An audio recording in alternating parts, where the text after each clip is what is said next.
अस्सलाम नाज़रीन, क्या हाल है? देखें सोनू भी तैयार हो रहा है, ठीक है। इसने भी कपड़े पहन लिए हैं, ये लेट उठा है। अस्सलाम वालेकुम नाज़रीन, क्या हाल है? उम्मीद करता हूँ आप सब खैर से होंगे। मैं हूँ आमिर इकबाल और आप देख रहे हैं आमिर राजपूत असील। तो नाज़रीन, आज ईद का दिन है, ठीक है। पहले तो आप सबको मेरी तरफ से ईद बहुत बहुत मुबारक हो। तो मदर की तरफ से भी आपको ईद मुबारक हो। ईद मुबारक भाईजान। तो छोटा भाई है तो आप नमाज की तैयारी कर रहे हैं। तो अयान बेटा आप भी तैयार हो जाओ।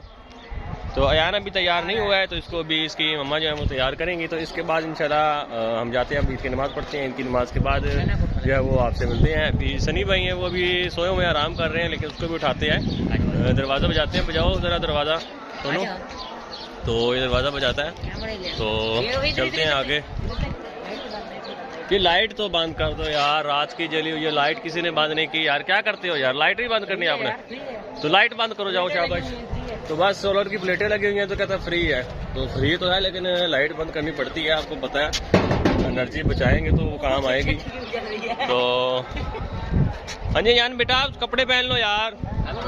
तो ये देखें समी भी आया है। समी नमाज नहीं पढ़नी आपने, नमाज नहीं पढ़नी। समी की आंखें नहीं खुल रही हैं यार, समी की तो आंखें नहीं खुल रही हैं। तो ये देखें भाई, ईद की नमाज की तैयारियां फुल हैं, ठीक है। आज धूप काफ़ी तेज़ है, तो लेकिन चलो कोई बात नहीं। बाकी ये है कि माह रमज़ान माशाल्लाह से बहुत अच्छा गुजरा है, मौसम बहुत ज़बरदस्त और अच्छा था। मुंह के ऊपर भी मेरी लाइट पड़ रही है, तो जिसकी वजह से शायद आपको लग रहा हो आंखें बंद है मेरी। तो क्या हुआ, सनी आ गया है? कहाँ गया कहाँ गया कहाँ गया कहाँ गया? सनी भी आ गया है, सनी भी आ गया, सनी भी आ गया। भाई नमाज पहले पढ़ लो ना, नमाज पढ़ लो पहले नमाज पढ़ नहीं रहे हैं, तो उससे पहले ये मुबारक कर रहे हैं। तो भाई क्या हुआ, आंखें नहीं खुल रही आपकी? अस्सलाम वालेकुम। तो भाई ईद है, जल्दी आओ बाहर, जल्दी आओ, जल्दी बाहर आओ जल्दी। तो नाज़रीन ईद की नमाज पढ़ते हैं, इंशाल्लाह आपसे फिर मिलते हैं। अल्लाह हाफिज।